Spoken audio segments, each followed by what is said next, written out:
Welcome back to Pickleball Addiction, the place for pickleball coverage in the UK and around the world. Well, it's the end of day one of the English Open with the Pickleball English Open, should I say? Wow, what a day! Like it's such a full day. It's like 10 to 11 now, and man, I can't stop smiling. It's been such a fantastic day. The event is just brilliantly organised, and yeah, I'm gonna like tell you what happened and what I got up to, and hopefully give you a flavour of what the event was about. So I'm staying in a barn here, an Airbnb. It's a bit like a jungle. You can probably see that behind me, and I've got my friend Ralph over here. My wife made up that name, but yeah, it's an interesting place to stay for sure. It's on a golf course in the middle of nowhere, so it's a bit spooky, a bit quiet. I didn't bring any special camera or microphone with me. I thought, it's going to be rough and ready. I'm going to record it on my phone. And then I realized there's really high ceilings in here and it's quite echoey. So I've brought the camera or my phone pretty close to me. So I'm hoping that it's going to be not too bad in terms of sound. So apologies if you're hearing a bit of echoing and it's not as clear as it can be. I'll try and sort that out in the editing a bit. But we'll see. But yeah, I said it'll be rough and ready, and here it is. But yeah, so to take you through today, like 8:15, I left my house on the south coast, travelling up to Telford, which is near Birmingham if you're not familiar, just a little bit north. So left about 8:15, arrived about 11:30, and not a whole lot of people there at that time. Well, I say that, the courts were pretty full. The car park was pretty empty. But yeah, I turned up there. I walked in and immediately got greeted by Franklin, the people manning the stand on the Franklin stand. So there's a number of, in the foyer there, there's a number of companies that have kind of pitched up and set up stands there. So one of the first stands you come to was the Franklin stand, like awesome guys to speak to there. Just spent ages before I'd even properly got into the venue, chatting to them. Shout out to Cedric and Jared, really nice, down to earth guys that have come over from the US to support the tournament. So that was great. I spent a little bit more time just talking to the other vendors before I kind of went out and took a look at all of the courts in the venue. So there's 40 courts being laid out in this venue. And wow, when you walk into that room and see all of these courts and all of these people playing, and the popping of the pickleball, it's in a little bit goose pimples down the back of your neck. So wow, it looked like a proper professional event because for the first time we've got all the courts that have been laid with no other lines on them. It's just pure pickleball courts, and they've not even finished laying them all yet. There's I think 6 or 7 that still hadn't been properly stuck down. So they weren't the best to play on because they, the ball just died in places where they hadn't been stuck to the floor properly yet. But we managed to find a court that had been finished, and it was just brilliant. So there's I met up with a few people that play near in a local club near me that I know. They come to the club that I play at in Downton, in the New Forest. They play there play there sometimes. So I met with them. Luckily, there was 3 of them, 1 of me. So we had a good bit of a practice on the courts, and it was just great to just work out what the court's like, because none of us have ever played or anything like this. So so it's really, really grippy kind of court. So you could really feel you could get your footing really well, but the ball kicked up off it, pretty well as well. They're X40 balls, so Franklin X40 balls. So the balls they use in all of the tournaments in the US, the most popular ball for pickleball. It's an outdoor ball. We're indoors, but we're playing effectively on what's outdoor court. So I did play with these a little bit when I went to Southampton for the Spring Fling, the festival there. And the ball just takes a little while to get used to because it's a lot harder. It comes off the paddle face a lot quicker. So what I ended up doing was just hitting the ball long, quite often, a bit too much when we were practicing. But it takes a little bit of practice to kind of get used to it. But after a while, the you kind of get used to that, and just your shots kind of change a little bit, to accommodate for that change. So um, we had a practice. I think we had like 3 sets, and then we split up, went our own separate ways. I had some lunch. Uh, we actually ended up sitting together for over on the championship court. So it's where they've got some seating.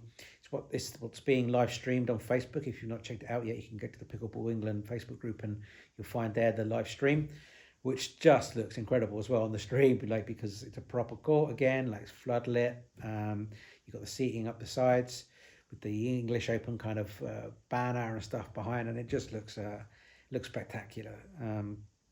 So yeah, we sat there watching some of the Duper tournament. I mentioned that yesterday. So it's a team-based, country-based tournament. So there's like 3 US teams, 3 UK teams. There's a team from France, like Sweden, I think, an Indian team, Italian team, I think too. But a number of different teams that are competing to win the Duper trophy. So we watched some of that, and obviously good skill level. These are all kind of people that are like the top of the game in their respective countries. So it's just fantastic to watch that in the flesh, like up front. And then I managed to meet up with my men's doubles partner that I'll be playing with on Saturday. His name's Lee from a club in Sheffield. And he brought his whole family along. So his wife's here. He's and I'm not sure if it's his dad or his wife's dad, but also his children. So, his children were playing with their granddad, and he's good. I think I'm not sure if he's ex tennis or just played a lot of pickleball as well in the past, but I think he's won tournaments in some racket sport himself. So he was pretty good, and yeah, but it was fantastic that he managed to play with his grandchildren. So I just. We had some practice, me and Lee playing together with some of his family, which was just great fun, getting to know just some more people in pickleball. So we look quite similar. We're both the same age. We're both 48. We've both got reasonably big beards, similar sort of heights. They almost look like brothers out there, I think. So I'll see if I can get a photo of them and stick that on the stream for like tomorrow or when we play on Saturday. And but yeah, that was awesome. Like, the whole just atmosphere around the place is just buzzing, and everyone's smiling, having good fun, and I can't tell you, it felt really good just being here today, and absolutely enjoyed it. But the highlight of the day, like by far, was the Player Pro game that I played. So I mentioned yesterday on the stream that, like, on the video, that. You can get to play with a pro. So pretty much got the 2 people that I really wanted to play with. So I played with Megan Fudge. She was on my side. She's like one of the pros that for me is like most recognizable that I like watched in the US tournaments. She plays in the MLP, which again I referred to before, which is the team-based tournaments. But she also plays in the PPA tournaments. And so it was great playing with her because she was really familiar to me from the television. A little bit nerve-wracking playing with them, and on the other team, it's playing against a pro called Rob Nunnery. So Rob Nunnery's got his own podcast called It Feels Right, which is a great podcast. Recommend you subscribe and give a listen to that. But yeah, he's fantastic guy. He's like just happy to spend so much time with you, and I spent about 20 minutes with him after just chatting, and he's real nice guy, and he's got a real passion for like growing the sport. You can tell it's not just about turning up here as a pro and saying hi and moving on. Like he genuinely is interested in like what he can do to help grow the sport, which is great. And just a really nice guy to speak to, and I really enjoyed that whole process. So.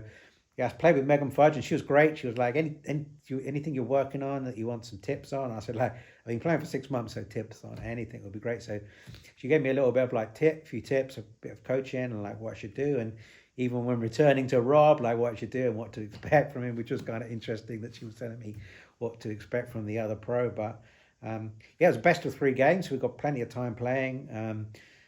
me and Megan did manage to win 2-0. The first game was pretty close. It was 13-11. So that was, a bit, yeah, very, very challenging. It was very even. And the second game, I think we won 11-4 or 11-5, something along those lines. So we just managed to pull away in the second one a little bit better. But yeah, just I tell you what, like you get a lot more chances to try and do an ATP when you're playing against a pro, because they hit the ball so much wider on the court. Generally at our club, you don't really get that opportunity very often where the ball's gone so far wide that you get the chance to put it around the post. But Rob was like pushing the ball out really far, and which meant I just had a few more opportunities there to try and hit an ATP. Didn't manage to do it, but it was fun, like giving it a go. And I felt like I played really well, but I think just playing with somebody who's a really good player, that really helps with that. I felt like I played the best games that I'd ever played, and I was feeling really nervous playing with pros, and there's people watching and that kind of thing. But yeah, everything just seemed to work. I was doing a lot of third shot drops. They were all landing in. Had some real places where we had to real hustle for the points and to win. But it was. I can't tell you how much fun I had doing that, and I've been smiling ever since, because it was just real fun. The pros were so welcoming, so friendly, so helpful, and if you get a chance to do it, another time, I would highly recommend it. It was so worth it. It was definitely. It might well be the highlight of my whole English Open, because I enjoyed it that much. But the tournament hasn't even started yet, and for me, I had the best day just connecting with people who love pickleball, connecting people that are doing business in pickleball, connecting with people that are, the pros and people who want to grow the game. It was brilliant. I ended up finishing the day by doing a networking event at 6 p.m, which was just a whole group of people that are just interested in growing the sport and seeing how they can help do that. And I contacted Karen at Pickleball England before this to tell her, I'm available. I really want to kind of help with whatever I can. And she said, come along to this event. So I did, and just, again, made some great connections, talking to some people who are just really passionate about pickleball. And that was just a great way to end it. I had a couple of drinks and just socializing and chatting. And so I didn't even leave the venue until, what time was that? I think it was 8:30. Where I'm staying is 10 minutes drive away. So I got back at 8:45. Then I was starving because I didn't really eat much today. I had a sandwich, and that was it. Played probably 4 hours of pickleball. So I was feeling lacking in energy. So I went and got myself an Indian on the way back, and eating that now. Got myself showered and dressed, and doing this. So it's 11:05 now. Getting ready to finish this off. I don't know if I'm going to be able to get this uploaded today. I really hope so, but the internet is so slow here that I don't know if it's going to happen. So I'm going to try and get this edited and out and do what I promised, and try and do a diary every day. But I'll find a way to upload it somehow, but I don't know if it's going to happen tonight with the internet that we've got here. But maybe I'll just leave it running and see if it works by the morning, and maybe I can post it in the morning. But other than that, that was day one of the English Open. Again, I had a fantastic time. If you're on the fence about coming to something like this, just do it. I don't know where I'll be next year, but really, it was a great first day. I'm smiling. I think I'm going to go to bed smiling, and I can't wait for tomorrow and for whatever that brings as well. So thanks again for tuning in. Don't forget to like and subscribe to the channel. We had quite a lot of views yesterday. I don't know how many. I think by the time I went to bed, it was 50 or 60 views, but only 10, 12 people signed up, subscribed. So make sure you subscribe. I've got some really good guests lined up to come to the show. Some people I'm interviewing. I won't spoil it right now. But if you're interested in pickleball in any capacity, you'll probably be interested in checking out those interviews. So hit the subscribe button, press the bell so you get notified when new episodes arrive. And thanks once again. And well, I'll see you tomorrow.